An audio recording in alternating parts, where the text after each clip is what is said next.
I've been spending the past weekend binging home movies. I just finished watching the last episode. It's a tiny bit controversial because it ends strange. The episode involves Brendan, Melissa, and Jason finally showing their movies to a focus group. It's not well received because they're children making movies. Feeling burnt out and nostalgic, they watch the very first movie they ever made together and realize that they never bothered to shoot an ending for it. While this is going on, Paula has asked Coach McGurk to build a grill, and he's not doing good. But notably, the tenor of their relationship has subtly shifted. Also, Melissa starts wearing makeup, and she's not great at it. And we really get a cementing that in the end, Paula is really Melissa's mom. So the gang try and reshoot the ending of their first movie, and it's a big mistake.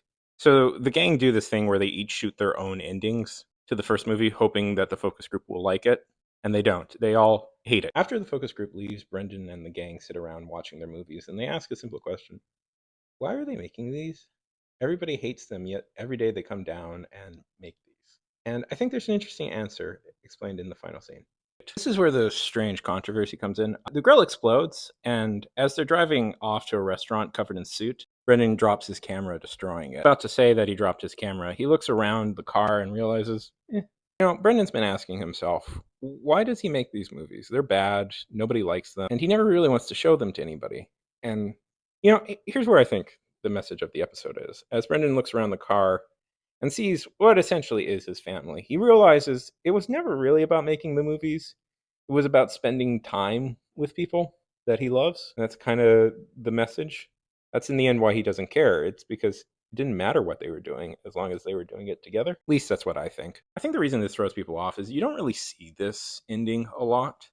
Usually the story about artists is at the end of the day, it doesn't matter who I make this for as long as I make my art for myself.